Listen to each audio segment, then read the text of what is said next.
और यूजीसी के नए नियम से जुड़े इस वक्त एक बड़ी खबर आ रही है। सुप्रीम कोर्ट में यूजीसी के नए नियम को चुनौती दी गई है। आज चीफ जस्टिस की बेंच इस मामले पर अहम सुनवाई करने जा रही है। दरअसल यूजीसी के नए नियम को लेकर सुप्रीम कोर्ट में कुल 3 याचिकाएं दाखिल हैं। तीनों याचिका पर आज सुनवाई होने वाली है। आरोप लगाया गया कि नियम 3C मनमाना और भेदभावपूर्ण है। इससे कुछ वर्गों को उच्च शिक्षा से बाहर किया जा सकता है। इस नियम का साफ साफ विरोध देखा जा रहा है। लखनऊ से लेकर पटना तक छात्र सड़कों पर उतर आए हैं। यूजीसी के नए नियम का वो खुलकर विरोध कर रहे हैं। ये 2 तस्वीरें 2 अलग राज्यों की राजधानी की है। यहां यूजीसी के नए नियम के खिलाफ कैसे बिगुल फूंक दिया गया है, आप देख सकते हैं। एक तरफ उत्तर प्रदेश की राजधानी लखनऊ है, दूसरी तरफ बिहार की राजधानी पटना, और इस पर कैसे हंगामा मचा हुआ है। हालांकि इसका एक बड़ा पहलू सुप्रीम कोर्ट में सुनवाई का भी है। 3 याचिकाएं दाखिल हैं, जिस पर आज सुप्रीम कोर्ट में चीफ जस्टिस की बेंच सुनवाई करेगी और वहां पर क्या कोई विशेष टिप्पणी की जाती है। हालांकि इसको सियासी रूप से अलग अलग चश्मे से देखा जा रहा है, लेकिन जो जनरल कैटेगरी के स्टूडेंट्स हैं वो कैसे सड़कों पर उतरकर प्रदर्शन कर रहे हैं, इसकी तस्वीरें आप देखें। कानून में इतनी विसंगतियां हैं, अगर हम लोग देखेंगे सोचेंगे तो इसमें हमको caste discrimination, intra category caste discrimination की बात अगर आएगी तो वो हम लोग कहां लेके जाएंगे। मेरे साथ कोई भी अन्य जाति का हम नाम नहीं लेना चाहते हैं, अगर कोई शोषण करना चाहे हम इसकी खिलाफत करेंगे, तो वो हमारे खिलाफ ये SC ST एक्ट ये जो भी है वो लगा देंगे, तो हम क्या करेंगे। हमारा महिला है, हम कहाँ जाएंगे बताइए। क्या महिलाएं सामान्य वर्ग की है कि वो दलित हुए शोषित वो कुछ नहीं है? क्या उनका शोषण नहीं हो सकता है? मोदी जी आंख कान खोल के सुने कि उनको ये बिल अपना वापस लेना पड़ेगा। इसमें संशोधन की आवश्यकता है। इसमें जो जनरल कैटेगरी के बच्चे हैं, जब उनके साथ शोषण होगा तो वो किसके पास कंप्लेन करेंगे। ऐसा लग रहा है कि ये कानून आने से समान वर्ग के जो छात्र रहेंगे है ना, वो थोड़ा सा दोस्ती करने में या फिर कुछ बोलने से है ना परहेज करेंगे या फिर सोचेंगे। मिसयूज किया जाएगा फ्यूचर में कि 80 to 90% केसेस ऐसे रहेंगे कि जहाँ पे कुछ वैसा नहीं भी होगा, लेकिन फिर भी आदमी अपना जो भी पर्सनल दुश्मनी रहेगा उसको निकालेगा। बड़ी बात यह है कि कई छात्र यूजीसी के नए नियम के समर्थन में भी आकर खड़े हो गए। वो क्या कह रहे हैं आपको सुनाते हैं। यूजीसी बिल को लेकर फुल हंगामा जारी है।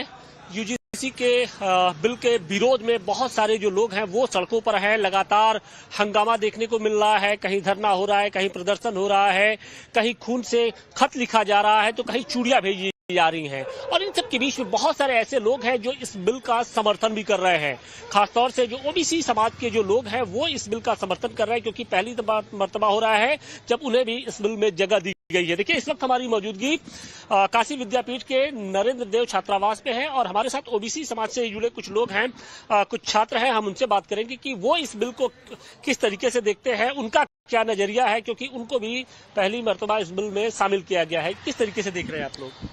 मैं तो सराहना करता हूं माननीय सर्वोच्च न्यायालय का और यूजीसी का कि आपने एक ऐसी बिल लाई जिससे कि समाज में ओबीसी, SC ST और आर्थिक रूप से कमजोर वर्गों के छात्रों में समानता की भावना बढ़ सके, उनके साथ सदियों से हो रहे अत्याचार का उन्मूलन हो सके। ये तो बेहद सराहनीय विषय है। लेकिन इसके साथ ही जो एक वर्ग है जो इसको जिसे इसमें शामिल नहीं किया गया है वो नाराज दिख रहा है, सामान्य वर्ग। हालांकि जो आर्थिक आधार पर जिनको आरक्षण दिया जाता है उनको तो शामिल किया गया है, लेकिन उसके अलावा जो लोग हैं उनको शामिल नहीं किया गया है। उनकी नाराजगी को क्या लगता है, उनकी नाराजगी को किस तरीके से? आखिर ये बिल क्यों बना? यूजीसी ने जब सुप्रीम कोर्ट में अपने 5 साल की रिपोर्ट पेश करी, जिसमें साफ साफ ये था कि यूनिवर्सिटीज में जातिगत भेदभाव के मामले पिछले 5 वर्षों में 118% बढ़ गए। समर्थन में कुछ लोग, यूजीसी के नए नियम के विरोध में कुछ लोग, पॉलिटिकली इसे अपने अपने तरीके से बताने की कोशिश राजनेता कर रहे हैं। लेकिन इसका एक बड़ा पहलू सुप्रीम कोर्ट में आज दाखिल की गई याचिका पर है, जिस पर सुनवाई आज होगी चीफ जस्टिस की बेंच की ओर से। हमारे साथ हमारे सहयोगी गौरव जुड़ गए। गौरव, सुप्रीम कोर्ट में यूजीसी के नए नियम को चुनौती दी गई है। आज सुनवाई किस तरह से हो सकती है, क्या कहा गया है याचिकाकर्ताओं की ओर से? देखिए, अभी तक जो है वो कुल 3 याचिकाएं जो हैं वो सुप्रीम कोर्ट के समक्ष जो हैं वो लिस्टेड हैं, जिनमें पहली लीड पिटीशन जो है वो बीएचयू के छात्र मृत्युंजय तिवारी की तरफ से लगाई गई थी। उसके बाद एक याचिका जो है वो पार्थ यादव नाम के एक वकील ने लगाई है, जिसमें अलग अलग याचिकाकर्ता हैं जो उसमें शामिल है। देश भर के कई याचिकाकर्ता हैं और इसके अलावा एक एडवोकेट विनीत जिंदल की याचिका जो है वो लिस्टेड है। कुल मिलाकर जो मांग की गई उसमें यह कहा गया है कि जो यूजीसी का ये नया कानून है ये भेदभाव को दूर करने वाला नहीं बल्कि भेदभाव पैदा करने वाला है। उसमें यह कहा गया है कि इसके लिए कोई मैकेनिज्म नहीं बनाया गया है कि अगर इस ठीक है। मामले में कोई शिकायत झूठी या फर्जी पाई जाती है तो उनके खिलाफ क्या कार्रवाई ठीक की है गौरव, जाएगी। और इसके उस पर अलावा सुप्रीम इसमें कोर्ट की SC, ST टिप्पणियां के क्या अलावा होती हैं ये देखने वाली बात है। फिलहाल बहुत शुक्रिया, आप नजर बनाए रखिए, आपसे अपडेट हम आगे भी लेते रहेंगे। बड़ी बात यह है कि कई छात्र यूजीसी के नए नियम के समर्थन में भी आकर खड़े हो गए। वो क्या कह रहे हैं आपको सुनाते हैं। यूजीसी बिल को लेकर फुल हंगामा जारी है। यूजीसी के बिल के विरोध में बहुत सारे जो लोग हैं वो सड़कों पर हैं। लगातार हंगामा देखने को मिल रहा है, कहीं धरना हो रहा है, कहीं प्रदर्शन हो रहा है, कहीं खून से खत लिखा जा रहा है तो कहीं चूड़ियां भेजी जा रही हैं। और इन सब के बीच में बहुत सारे ऐसे लोग हैं जो इस बिल का समर्थन भी कर रहे हैं।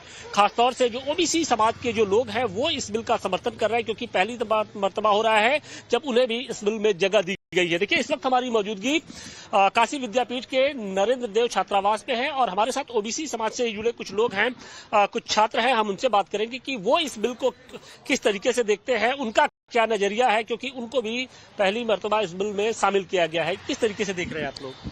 मैं तो सराहना करता हूं माननीय सर्वोच्च न्यायालय का और यूजीसी का कि आपने एक ऐसी बिल लाई जिससे कि समाज में ओबीसी, एससी, एसटी और आर्थिक रूप से कमजोर वर्गों के छात्रों में समानता की भावना बढ़ सके, उनके साथ सदियों से हो रहे अत्याचार का उन्मूलन हो सके। ये तो बेहद सराहनीय विषय है। लेकिन इसके साथ ही जो एक वर्ग है जो इसको जिसे इसमें शामिल नहीं किया गया है वो नाराज दिख रहा है, सामान्य वर्ग। हालांकि जो आर्थिक आधार पर जिनको आरक्षण दिया जाता है उनको तो शामिल किया गया है, लेकिन उसके अलावा जो लोग हैं उनको शामिल नहीं किया गया है। उनकी नाराजगी को क्या लगता है, उनकी नाराजगी को किस तरीके से? आखिर ये बिल क्यों बना? यूजीसी ने जब सुप्रीम कोर्ट में अपने 5 साल की रिपोर्ट पेश करी जिसमें साफ साफ ये था कि यूनिवर्सिटीज में जातिगत भेदभाव के मामले पिछले 5 वर्षों में 118% बढ़ गए। समर्थन में कुछ लोग, यूजीसी के नए नियम के विरोध में कुछ लोग, पॉलिटिकली इसे अपने अपने तरीके से बताने की कोशिश राजनेता कर रहे हैं। लेकिन इसका एक बड़ा पहलू सुप्रीम कोर्ट में आज दाखिल की गई याचिका पर है, जिस पर सुनवाई आज होगी चीफ जस्टिस की बेंच की ओर से। हमारे साथ हमारे सहयोगी गौरव जुड़ गए। गौरव, सुप्रीम कोर्ट में यूजीसी के नए नियम को चुनौती दी गई है, आज सुनवाई किस तरह से हो सकती है, क्या कहा गया है याचिकाकर्ताओं की ओर से? देखिए, अभी तक जो है वो कुल 3 याचिकाएं जो हैं वो सुप्रीम कोर्ट के समक्ष जो हैं वो लिस्टेड हैं, जिनमें पहली लीड पिटीशन जो है वो बीएचयू के छात्र मृत्युंजय तिवारी की तरफ से लगाई गई थी। उसके बाद एक याचिका जो है वो पार्थ यादव नाम के एक वकील ने लगाई है, जिसमें अलग अलग याचिकाकर्ता हैं जो उसमें शामिल है, देश भर के कई याचिकाकर्ता हैं। और इसके अलावा एक एडवोकेट विनीत जिंदल की याचिका जो है वो लिस्टेड है। कुल मिलाकर जो मांग की गई उसमें यह कहा गया है कि जो यूजीसी का ये नया कानून है ये भेदभाव को दूर करने वाला नहीं बल्कि भेदभाव पैदा करने वाला है। उसमें यह कहा गया है कि इसके लिए कोई मैकेनिज्म नहीं बनाया गया है कि अगर इस मामले में कोई शिकायत झूठी या फर्जी पाई जाती है तो उनके खिलाफ क्या कार्रवाई की जाएगी। इसके अलावा सुप्रीम कोर्ट की टिप्पणियां क्या होती हैं ये देखने वाली बात है। फिलहाल बहुत शुक्रिया, आप नजर बनाए रखिए, आपसे अपडेट हम आगे भी लेते रहेंगे। For more of such videos, do like, share and subscribe to ET Now Swadesh.